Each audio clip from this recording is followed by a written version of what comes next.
देहरादून में वैश्विक स्तर पर क्रूड ऑयल का संकट का असर अब सड़क निर्माण पर भी दिखने लगा है। तारकोल की कीमतों में 8% तक की बढ़ोतरी हुई है, जिसकी वजह से कई जगहों पर सड़क निर्माण कार्य ठप पड़ गए हैं। बढ़ी हुई लागत के चलते ठेकेदारों ने मौजूदा दरों पर काम करने में असमर्थता जताई है। स्थिति को देखते हुए संबंधित विभाग ने तारकोल की दरें रिवाइज करने के लिए वित्त विभाग को प्रस्ताव भेजा है, जिस पर फैसला आना अभी बाकी है। सड़क निर्माण कार्य पर वैश्विक परिस्थितियों का असर, मिडिल ईस्ट और जिस तरह से ईरान, इजरायल, अमेरिका युद्ध चल रहा है, उसका असर देखने को मिल रहा है सड़क निर्माण पर भी। सुनील नवप्रभात हमारे सहयोगी फोन लाइन पर मौजूद हैं। सुनील, इस बारे में बताएं कि अधिकारियों ने फिर से बजट बढ़ाने को लेकर प्रस्ताव भेजा है, वित्त विभाग को प्रस्ताव भेजा गया है, क्या इसमें वजह बताई जा रही है? देखिए, जिस तरह से क्रूड ऑयल को लेकर पूरा वैश्विक संकट गहराया है, उसका सीधा इम्पैक्ट इस पर देखने को मिल रहा है, क्योंकि जो तारकोल सड़कों पर ब्लैक टॉप करने के लिए बिछाया जाता है, वो क्रूड ऑयल के अपशिष्ट पदार्थ के रूप में मिलता है। चूंकि इसकी आपूर्ति कम हो रही है, जिसके चलते जो तारकोल है उसका भी संकट गहराने लगा है और अभी तक जो तारकोल की कीमतें थी उसमें करीब 60% तक वृद्धि हो चुकी है। लिहाजा उत्तराखंड में जहां जहां भी सड़कों के निर्माण कार्य चल रहे हैं, तमाम ठेकेदारों ने हाथ खड़े कर दिए हैं, क्योंकि उनके जो टेंडर हैं वो तारकोल के वो बहुत कम रेट पर हैं और इस बीच 60% तक इसकी दरें बढ़ चुकी हैं। तो ठेकेदारों को कहना है कि पहले सरकार इनकी कीमतों में बढ़ोतरी करे, उसके बाद वो काम करना शुरू करेंगे। तो एनएच के सचिव से हमारी बातचीत हुई, उनका कहना है कि हमने राज्य सरकार को, खासकर फाइनेंस डिपार्टमेंट को एक रिवाइज एस्टिमेट भेजा है कि जो वैश्विक संकट के मद्देनजर जो तारकोल में जो कमी आई है, इसकी कीमतों में। सुनील, यह क्या पूरे प्रदेश की स्थिति है या किसी खास जगह की बात हो रही है? देहरादून, पहाड़ी, मैदानी, किस इलाके की बात हो रही है? प्रदेश की स्थिति है। अन्य स्टेटों में भी इसी तरह के हालात पैदा हो रहे हैं। बहुत सारे राज्यों ने अपने यहाँ रेट रिवाइज कर लिए हैं, बढ़ी हुई कीमतों के अनुसार रेट बढ़ा दिए हैं, लेकिन उत्तराखंड में अभी भी जो मार्च फाइनल पे जो रेट तय हुए थे उसी के अनुसार काम हो रहा है। लेकिन वर्तमान परिस्थिति में जिस तरह से दरें बढ़ी हैं, तो राज्य सरकार ने और बात जब सड़क की हो, उत्तराखंड में सड़क की हो, तो मामला और भी ज्यादा संवेदनशील हो जाता है, क्योंकि यहाँ अक्सर ही मौसम खराब होने की वजह से सड़कें टूटती फूटती रहती हैं और बहुत जल्द सड़कों का निर्माण जरूरी होता है। धन्यवाद सुनील इस वक्त पूरी जानकारी देने के लिए। तो चारधाम यात्रा भी चल रही है, सड़कों को गड्ढा मुक्त करने के लिए निर्देश जारी है, लेकिन फिलहाल इस काम में दिक्कत आ रही है। देहरादून से बड़ी खबर, जहां आज धामी कैबिनेट की मीटिंग होने वाली है और इस मीटिंग में स्वास्थ्य विभाग से जुड़े 3 अहम प्रस्ताव आ सकते हैं। संविदा कर्मियों की नियुक्ति प्रक्रिया को आसान बनाने पर कैबिनेट में चर्चा संभव है। अब तक नियुक्ति की फाइनल शासन से मंत्री और मुख्यमंत्री तक वहीं से फाइनल की जाती है नियुक्ति, लेकिन नए प्रस्ताव के तहत सीधे शासन स्तर से नियुक्ति को मंजूरी मिल सकती है। इसके अलावा अल्पसंख्यक विभाग, मदरसों से जुड़ा प्रस्ताव भी आ सकता है। पशुपालन विभाग से जुड़े प्रस्तावों पर भी चर्चा संभव है।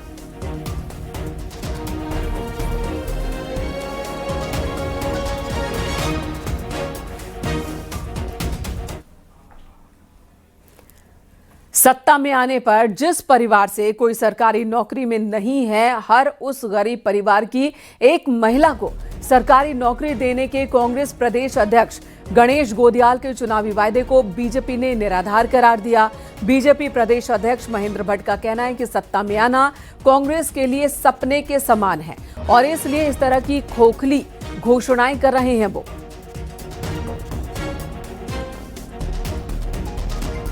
देखिए, पार्टी का प्रशिक्षण वर्ग के कार्यक्रम पूरे प्रदेश के अंदर चल रहे हैं।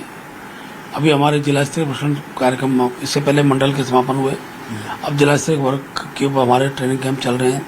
इसका जितने भी जनप्रतिनिधि हैं, खासतौर नगर पालिका के सभासद हैं, उनके चेयरमैन हैं, नगर जिला पंचायत के जिला पंचायत सदस्य हो गए, उनके चेयरमैन हैं, इन सब का भी वर्गों का कार्यक्रम रखा है। हमारे मोर्चे हैं, महिला मोर्चा, युवा मोर्चा, मोर्चों का भी सामूहिक प्रशिक्षण के कार्यक्रम चलेंगे। तो एक एक कार्यकर्ता को वैचारिक रूप से संगठन की दृष्टि से 2027 के चुनाव की दृष्टि से भी हमने कार्यकर्ता को हर प्रकार के गुण से परिपूर्ण करना है। इस भाव के साथ एक वर्ग लगेंगे और जून माह के अंत तक हमारे सभी वर्ग संपन्न हो जाएंगे। उत्तराखंड के 117 मदरसों में बाहरी राज्यों के बच्चों की एंट्री बैन होने के बाद अब अल्पसंख्यक कल्याण मंत्री खजान दास कह रहे हैं कि अब बाकी बचे 400 से ज्यादा मदरसों की भी जांच होगी। बाहरी राज्यों से मदरसों में पढ़ने आ रहे बच्चों को लेकर उनका कहना है कि देश में हर जगह मदरसे हैं, अपने अपने राज्यों में ही मदरसों में शिक्षा दी जानी चाहिए। प्रत्येक प्रदेश सरकार उत्तराखंड के हर मदरसे में नए सिरे से जांच कर रही है, ये बात भी उन्होंने कही।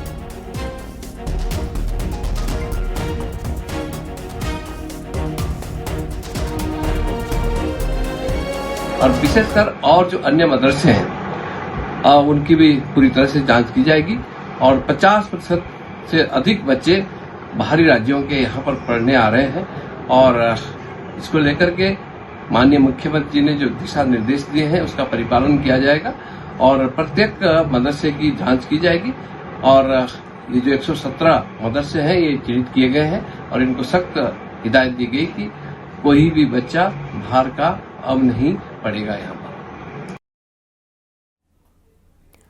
तो प्रदेश के 117 मदरसों में अब सीधे तौर पर बाहरी राज्यों के बच्चों की एंट्री बैन कर दी गई। इस फैसले से मुस्लिम सेवा संगठन नाराज है, जबकि चिंता उन बच्चों की है जिन्होंने प्रदेश में एडमिशन ले लिया है।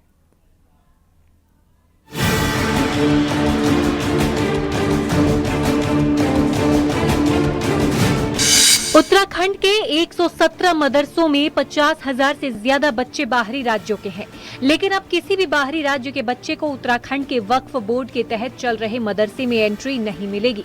दरअसल मामले ने तब तूल पकड़ा जब पिछले दिनों जांच में पता चला कि उत्तराखंड में बिहार और दूसरे राज्यों के स्टूडेंट्स की संख्या उत्तराखंड के बच्चों से ज्यादा पाई जा रही है। वक्फ बोर्ड के अध्यक्ष का कहना है कि सभी बच्चों का डाटा चेक करना संभव नहीं है, इसलिए अब सिर्फ प्रदेश के बच्चों को ही उत्तराखंड में वक्फ बोर्ड के तहत एडमिशन दिया जाएगा। हम लोग भी इस बात का पूरी तरह से ख्याल रखेंगे कि कहीं भी जहां मदरसा चले वो पूरे नॉर्म्स के हिसाब से चले। जहां नॉर्म्स नहीं जो फॉलो करेगा उस मदरसे को शट डाउन करने की भी आवश्यकता पड़ेगी तो हम करेंगे। बाहरी बच्चों का प्रवेश, देवभूमि उत्तराखंड के देवत्व को भी बचाना है, तो मेरा मानना है कि बाहरी बच्चों का प्रवेश अब बिल्कुल प्रतिबंधित होगा, उनको नहीं लिया जाएगा। हम पहले भी इसमें ऐलान कर चुके हैं। वहीं इस मामले में मुस्लिम सेवा संगठन ने नाराजगी जताई है। उनका कहना है कि देश के किसी भी बच्चे को किसी भी राज्य में पढ़ने का पूरा हक है। देखिए, शादाब शम्स का जो बयान है कि हम बाहरी राज्य के बच्चों को उत्तराखंड में नहीं पढ़ने देंगे, ये बिल्कुल निंदनीय है। इसकी मैं कठोर शब्दों में निंदा करता हूँ। ये भारत की संघीय प्रणाली के विरुद्ध है। हिंदुस्तान एक यूनियन ऑफ स्टेट्स है, यहाँ कोई बाहरी और अंदरूनी राज्य नहीं है। सारे राज्य भारत का हिस्सा है, भारत का अभिन्न अंग है। कोई कहीं भी जा सकता है, कहीं भी पढ़ सकता है और कहीं भी व्यवसाय कर सकता है। अगर इस तरह की बात वक्फ बोर्ड चेयरमैन के जरिए से की जा रही है तो ये बिल्कुल अनकॉन्स्टिट्यूशनल बात है और इसका हम विरोध करते हैं। दरअसल पिछले दिनों बाल आयोग से लेकर हिंदूवादी संगठन ने भी इस मुद्दे को तेजी के साथ उठाया था कि बाहरी राज्यों के बच्चों को उत्तराखंड में लाकर पढ़ाया जा रहा है। ऐसे में वक्फ बोर्ड ने बड़ा फैसला लेते हुए 117 मदरसों में प्रदेश के बच्चों को ही एडमिशन देने का फैसला लिया है। ऐसे में बाकी 400 से ज्यादा मदरसों पर सरकार क्या स्टैंड लेगी, ये आने वाले दिनों में साफ होगा। न्यूज 18 के लिए देहरादून से भारती सकलानी उनियाल की रिपोर्ट।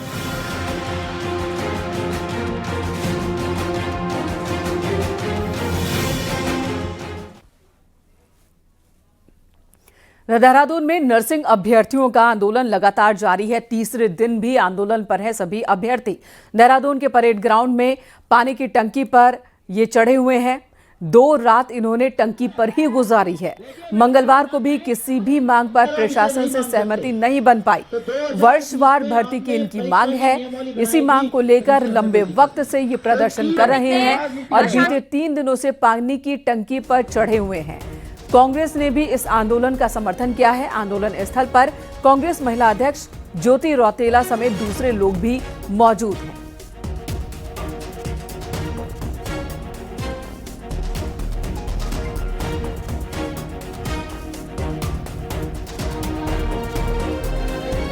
हम इतने शांतिपूर्वक तरीके से भी हमने बात रखी है। आज हम इस स्थिति में आ गए हैं कि हमें रोडों पर बैठकर अपनी बातों को मनवाना भी पड़ रहा है। अपनी बातें हैं, अपनी सरकार है, हमारी द्वारा बनाई गई सरकार है, और अपनी मांगों को ऐसे सरकार तक पहुंचाना पड़ रहा है। आप देख रहे होंगे हमारे तमाम नर्सिंग साथी आज धरने का तीसरा दिन है और टंकी पर चढ़े हुए मैडम लोगों को तीसरा जो धरना प्रदर्शन का करीब 160 दिन से ऊपर हो गया है और 3 दिन ये देहरादून के परेड ग्राउंड में बैठे हैं। जो आंदोलन पहले शांतिपूर्वक चल रहा था, लेकिन कल शाम से यानी कि मंगलवार से यह आंदोलन धीरे धीरे उग्र होता जा रहा है और अभी भी 3 दिन से, क्योंकि वो लोग टंकी पे चढ़े हैं। ज्योति रौतेला आप देख सकते हैं तस्वीरों में, वो बिल्कुल टंकी के एक कोने पे बैठी हैं और लगातार इनकी यही मांग है कि जो नर्सिंग से जुड़े जो अभ्यर्थी हैं उनकी जो भर्ती प्रक्रिया है वो पूर्व की भांति रहे।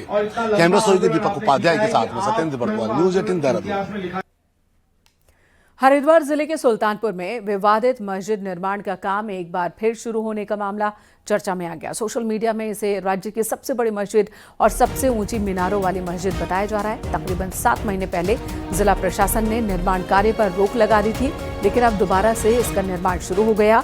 वहीं मस्जिद निर्माण के लिए परमिशन न लेने पर अक्टूबर 2025 में प्रशासन ने नोटिस जारी किया था, काम रुकवाया था। डीएम हरिद्वार मयूर दीक्षित ने कहा कि अगर फिर से काम हो रहा है तो इसकी जांच कर आवश्यक कार्रवाई की जाएगी।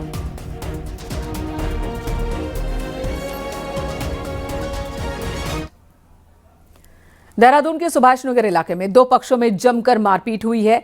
इस घटना में एक युवक गंभीर रूप से घायल हो गया, जिसे इलाज के लिए दून मेडिकल कॉलेज में भर्ती करवाया गया। इस घटना की सूचना मिलने के बाद पुलिस मौके पर पहुंची और मामले की जांच शुरू कर दी गई। फिलहाल दोनों पक्षों की ओर से पुलिस को कोई तहरीर या शिकायत नहीं मिली है। पुलिस आसपास के लोगों से पूछताछ कर घटना की जानकारी जुटाने में लगी है।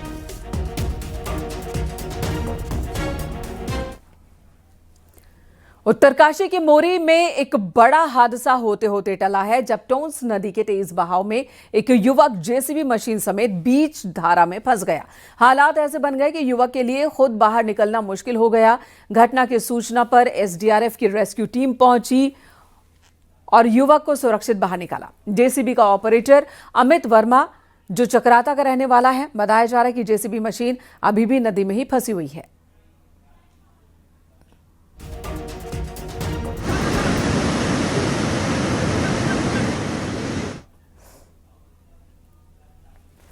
खबर जोशीमठ से, जहां बद्रीनाथ हाईवे पर आज सुबह एक बड़ा हादसा होते होते टला है।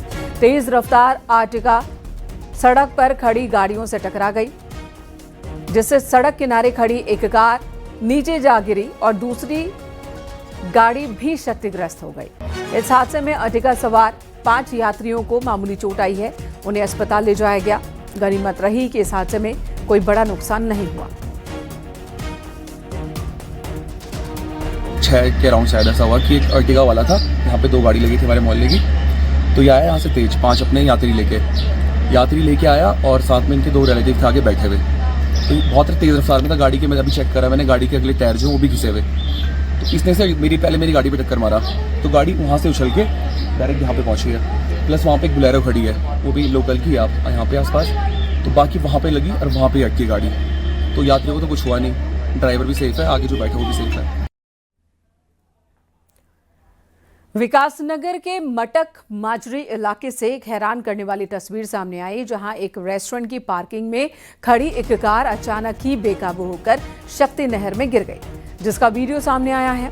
बताया जा रहा है कि चालक ने हैंड ब्रेक नहीं लगाया था, जिसकी वजह से ढलान पर वो कार खुद ब खुद नहर में जा समाई। गनीमत रही कि हादसे के वक्त उस वक्त कार में कोई था नहीं।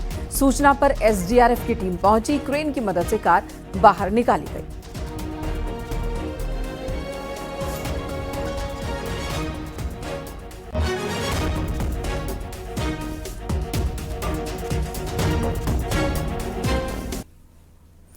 उत्तरकाशी के चिन्याली सौंड क्षेत्र में देर रात एसडीआरएफ ने अपनी मुस्तैदी का एक बार फिर परिचय दिया। जंगल में लापता एक व्यक्ति को एसडीआरएफ की टीम ने अंधेरे में दुर्गम इलाके से सुरक्षित बाहर निकाला। सूचना मिलते ही टीम ने सर्च ऑपरेशन शुरू किया। कड़ी मशक्कत के बाद बेहोशी की हालत में मिले व्यक्ति को प्राथमिक उपचार दिया गया, फिर परिजनों को सौंपा गया। बताया जा रहा है कि चिन्याली सौंड के मड़गांव के रहने वाले विशन सिंह बर्थवाल कल सुबह बकरियां चराने जंगल में गए थे। देर रात तक जब वो नहीं लौटे तो एसडीआरएफ को जानकारी दी गई।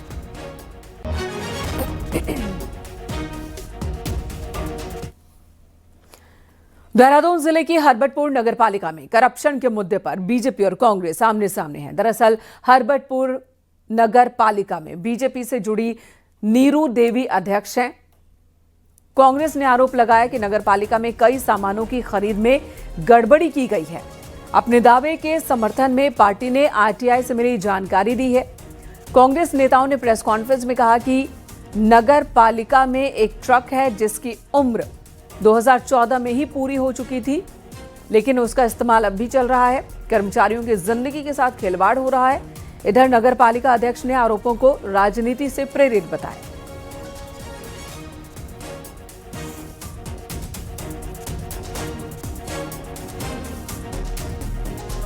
केमिकल घोटाला, ग्लव्स घोटाला, वे जो अन्य घोटाले अलग हैं।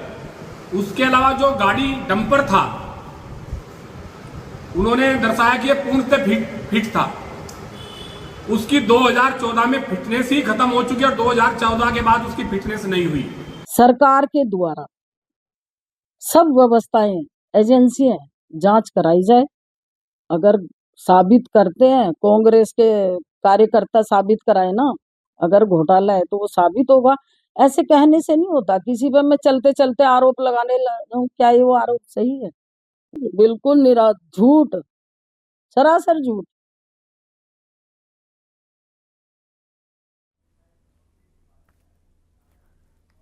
मौसम विज्ञान विभाग ने उत्तराखंड में आज तेज बारिश का ऑरेंज अलर्ट जारी किया। ऑरेंज अलर्ट की वजह से कई इलाकों में तेज बारिश, आंधी और तूफान की संभावना जताई गई है। देहरादून, ऋषिकेश, मसूरी, टिहरी, उत्तरकाशी, चमोली और रुद्रप्रयाग के लिए विशेष सतर्कता बरतने की सलाह। कुमाऊं मंडल के कुछ इलाकों में बारिश का अलर्ट जारी किया गया है।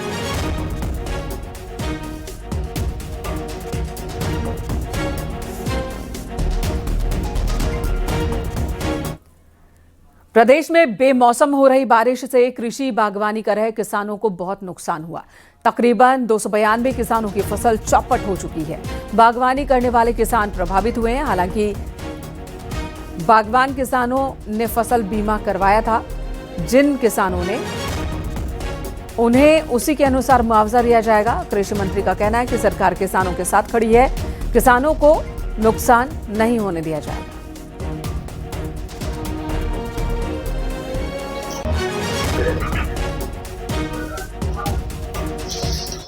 बारिश से हमारी फसलों को नुकसान हुआ है। लगभग 8.400 हेक्टेयर में जो 33% से अधिक है वर्षा से नुकसान हुआ है, उसको भारत सरकार के मानक के अनुरूप मुआवजा दिया जाएगा। इसी प्रकार जो भूमि है उसमें 48.100 हेक्टेयर में हुआ है और 292 किसान इससे प्रभावित हुए।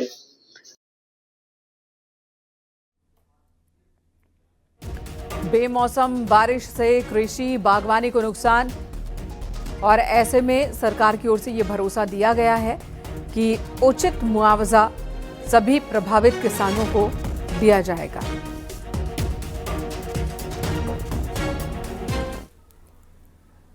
पीएम मोदी की अपील के बाद सीएम धामी ने बड़ा फैसला लिया। सीएम के काफिले की गाड़ियों में कटौती की गई है। पहले सीएम धामी की फ्लीट में 8 गाड़ियां चलती थी, लेकिन अब इसे घटाकर 3 कर दिया गया है। तो अब सीएम पुष्कर सिंह धामी की फ्लीट में 8 गाड़ियां नहीं बल्कि 5 गाड़ियां होंगी। 3 गाड़ियों की कटौती की गई है, 5 गाड़ियां कर दी गई है। 8 से 5 इसकी संख्या कर दी गई है। प्रधानमंत्री नरेंद्र मोदी ने कल ही अपील की थी कि पेट्रोल डीजल का इस्तेमाल सोच समझकर किया जाए, कम से कम किया जाए। आम लोगों से उन्होंने ज्यादा से ज्यादा पब्लिक ट्रांसपोर्ट के इस्तेमाल की अपील की थी। साथ ही वर्क फ्रॉम होम को बढ़ावा देने की बात कही थी और सरकारी कामों मंत्रियों से भी उन्होंने अपील की थी कि खर्चों को कम से कम किया जाए, पेट्रोल डीजल के खर्च में कटौती की जाए और इसका असर देखने को मिल रहा है। कई केंद्रीय मंत्री, कई नेता जिनके वीडियोस वायरल हो रहे हैं, जिन्होंने पब्लिक ट्रांसपोर्ट का इस्तेमाल किया। वहीं उत्तराखंड में सीएम पुष्कर सिंह धामी ने अपनी फ्लीट में गाड़ियों की संख्या में कटौती कर दी है। 8 की जगह 5 गाड़ियां रहेंगी, यानी कि 3 गाड़ी कम की गई है। प्रोटोकॉल के तहत फ्लीट में इन गाड़ियों की संख्या होती है। फिलहाल इसमें कटौती सीएम धामी की ओर से की गई है।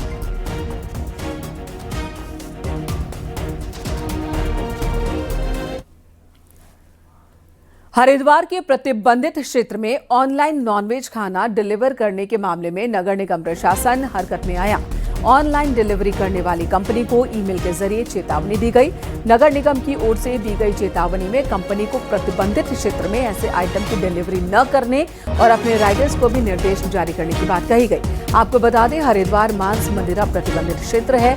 बावजूद इसके कुछ ऑनलाइन डिलीवरी कंपनियों द्वारा नॉनवेज डिलीवर किए जाने का मामला सामने आया था, जिसका हिंदूवादी संगठन ने जिस पर आपत्ति जताई।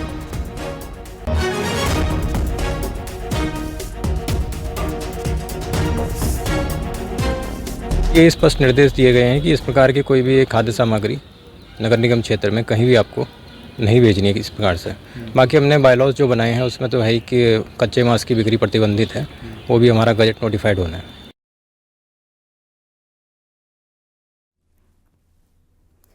चारधाम यात्रा ने तेजी पकड़ना शुरू कर दिया है। अलग अलग राज्यों से बड़ी संख्या में लोग उत्तराखंड पहुंच रहे हैं।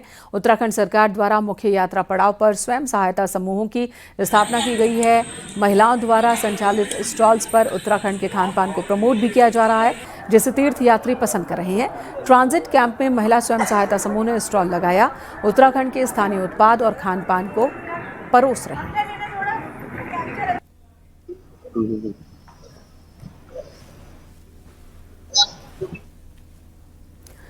देहरादून के डोईवाला क्षेत्र में खासकर दुधली इलाके में जंगली हाथियों की वजह से दहशत बनी हुई है। एक हाथी जंगल से निकलकर आबादी वाले क्षेत्र में पहुंच गया। घर के बाहर लगे गेट को तोड़ दिया उसने। इस दौरान इलाके में अफरा तफरी मच गई। हाथी की पूरी हरकत घर में लगे सीसीटीवी कैमरे में रिकॉर्ड हुई है।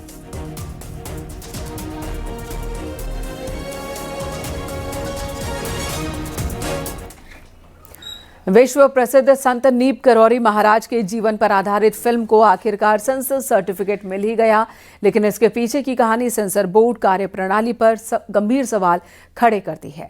फिल्म निर्माताओं ने बोर्ड की मनमानी के खिलाफ बॉम्बे हाई कोर्ट में रिट याचिका दायर की थी। आरोप कि पिछले कई समय से सर्टिफिकेट के लिए वो चक्कर काट रहे थे, लेकिन बोर्ड के अधिकारी टालमटोल कर रहे थे। जब निर्माताओं ने कानूनी रास्ता अपनाया, हाईकोर्ट में रिट दाखिल की, तब जाकर बोर्ड के गलियारों में हड़कंप मचा।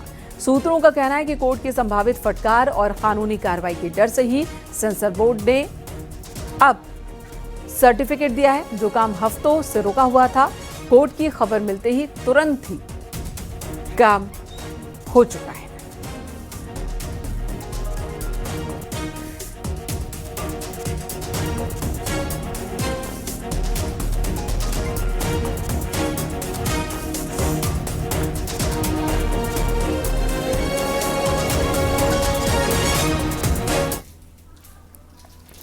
Pithoragarh Tanakpur all weather road 2 जिलों की लाइफलाइन है, साथ ही राष्ट्रीय सुरक्षा के लिहाज से भी बहुत अहम है ये सड़क। बावजूद इसके हाईवे अभी भी कई जगहों पर खतरनाक बना हुआ है और ऐसे में चुनावी साल में इस मुद्दे पर सियासत भी गर्मा रही है।